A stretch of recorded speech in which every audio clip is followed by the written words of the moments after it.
کیا آپ جانتے ہیں کہ جب لیبیا ڈیفالٹ کر گیا تھا تو وہاں پہلے دن ان کی بجلی بند ہو گئی تھی، ان کا نیشنل گریڈ ٹرپ کر گیا تھا اور دیکھتے ہی دیکھتے آدھا ملک اندھیرے میں ڈوب گیا۔ لوگ اپنے ذاتی جنریٹر چلانے پر مجبور ہو گئے۔ دوسرے دن وہاں صورتحال مزید گمبھیر ہو گئی اور پورے ملک میں موبائل فون سروسز بند ہونے لگیں۔ ٹیلی ویژن، ریڈیو اور انٹرنیٹ بھی جواب دے گیا اور اخبارات کی اشاعت بھی رک گئی۔ بجلی نہ ہونے کی وجہ سے شہر میں واٹر اور سیوریج کا سسٹم بھی بیٹھ گیا، گھروں میں پانی ختم ہو گیا اور لوگ بالٹیاں لے کر گلی گلی پھرنے لگے۔ سیوریج سسٹم چوک ہونے کی وجہ سے کموڈز بھر گئے اور فضلہ لوگوں کے کمروں میں بہنے لگا۔ تیسرے دن پورے لیبیا کے پیٹرول پمپس بھی بند ہو گئے، ہر جگہ پیٹرول کی سپلائی منقطع ہو گئی۔ اسی دن پولیس، رینجرز اور خفیہ اداروں کے اہلکار بھی ڈیوٹی چھوڑ کر اپنے اپنے گھروں کو روانہ ہو گئے۔ وہ جاتے جاتے سرکاری اسلحہ بھی اپنے ساتھ لے گئے۔ لوگوں نے پولیس کو غائب ہوتے دیکھا تو انہوں نے تھانوں پر حملہ کر کے باقی اسلحے پر قبضہ کر لیا۔ چوتھے دن بن غازی کے نزدیک کنٹونمنٹ پر بھی لوگوں کا قبضہ ہو گیا۔ تمام ہجوم وہاں کی چھاؤنی تک پہنچا اور وہاں کی فوج نے شروع میں ان لوگوں کو روکنے کی کوشش کی، لیکن عوام کا ہجوم جتنا زیادہ تھا فوج کی نفری اتنی ہی کم تھی۔ پھر وہاں کی فوج نے اپنے لوگوں پر گولی چلانے سے بھی انکار کر دیا تھا۔ چنانچہ آدھے گھنٹے کی مزاحمت کے بعد فوجی جوانوں نے مزاحمت چھوڑ دی اور یوں وہ سارا ہجوم چھاؤنی میں داخل ہو گیا۔ فوج کی گاڑیوں، توپوں اور ٹینکوں پر عوام کا قبضہ ہو گیا۔ بارود خانے کے دروازے توڑ کر رائفلوں، مارٹر گولوں اور دستی بموں پر بھی قبضہ کر لیا گیا۔ یہی وہ وقت تھا کہ جس کے بعد پورے لیبیا میں اصل خانہ جنگی شروع ہوئی۔ لوگ فوجی جیپوں پر نکلتے تھے اور مشین گنوں سے فائرنگ کرتے ہوئے شہروں میں داخل ہو جاتے تھے۔ وہ اپنے مخالفین کو سرے عام گولی مار دیتے تھے۔ لہٰذا مخالفوں کو محسوس ہوا کہ ہم نے اگر ان کا مقابلہ کرنا ہے تو پھر ہمارے پاس بھی اسلحہ ہونا چاہیے۔ لہٰذا یہ بھی نکلے اور قریبی چھاؤنیوں پر دھاوا بول دیا، جس کے بعد ان کے پاس بھی اسلحہ آ گیا۔ حکومت نے نئے دستے اور فوجی بن غازی بھجوا دیے۔ فوج نے ہجوم پر فائر کھول دیا، سڑکوں اور گلیوں میں لاشیں بچ گئیں اور اس وقت وہاں کی عوام کے پاس بھی اسلحہ موجود تھا۔ لہٰذا یہ لوگ بھی باہر نکلے اور فوج پر حملہ کر دیا اور یوں ایک ہفتے میں پورے ملک میں خانہ جنگی شروع ہو گئی۔ کرنل قذافی اس وقت طرابلس میں تھا۔ اس نے اپنے آپ کو بچانے کی آخری کوشش کی، لیکن اختیار اور اقتدار دونوں اس کے ہاتھ سے نکل چکے تھے۔ فوج، پولیس اور صدر کے ذاتی گارڈز تینوں تتر بتر ہو چکے تھے۔ قذافی کو محسوس ہوا کہ میں بری طرح پھنس چکا ہوں۔ اس نے درمیان کا راستہ نکالنے کی کوشش کی اور نیشنل ٹرانزیشنل کونسل یعنی NTC کے نام سے انٹرم گورنمنٹ بنا دی، لیکن اس وقت تک بہت دیر ہو چکی تھی۔ عوام نے یہ فارمولہ ماننے سے انکار کر دیا۔ عالمی طاقتیں اس موقع کے لیے تیار بیٹھی تھیں۔ چنانچہ صرف 11 دن بعد اقوام متحدہ کی سیکیورٹی کونسل نے کرنل قذافی، اس کے خاندان، دوستوں، کابینہ اور ملک کے تمام اثاثے منجمد کر دیے۔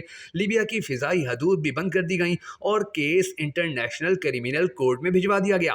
اس کے ساتھ ہی پورا ملک مکمل طور پر جام ہو گیا۔ یہ صورتحال ہفتہ بھر جاری رہی اور اس کے بعد کرنل قذافی کے لوگوں کو ہوش آیا۔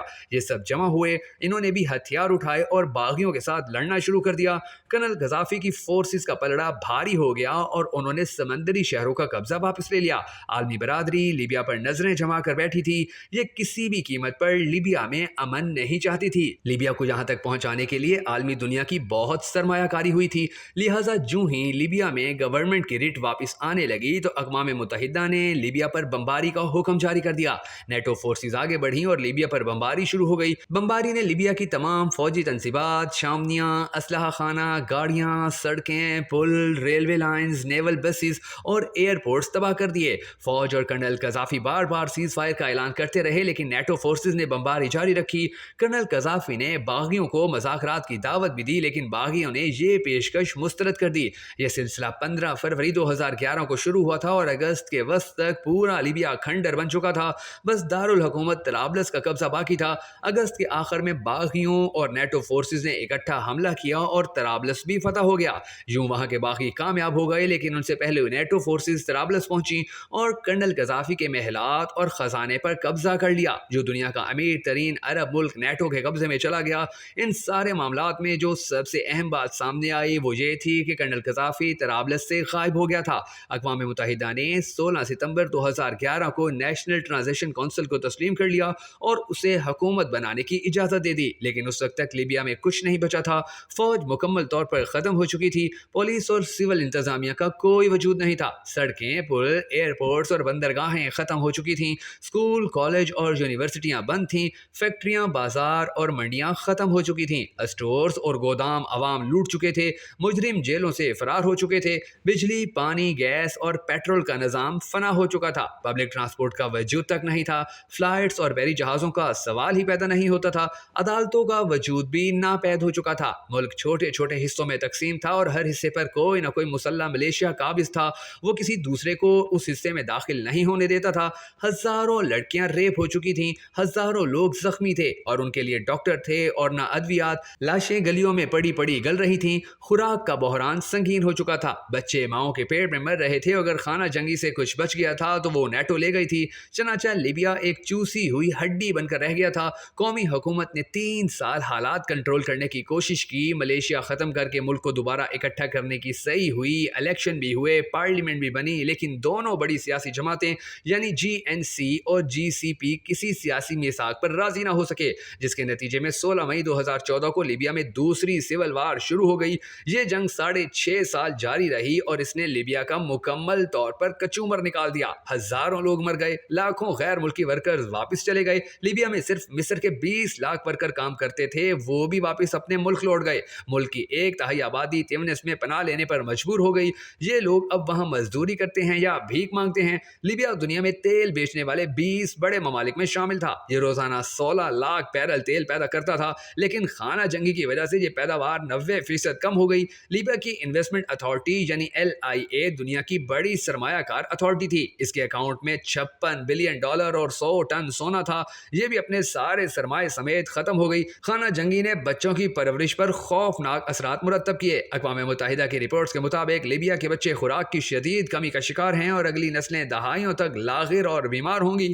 ملک میں ہزاروں کی تعداد میں پرائیویٹ جیلیں بن چکی ہیں اور ان میں لاکھوں لوگ قید ہیں. انہیں تاوان کے لیے پکڑ کر بند کر لیا جاتا ہے.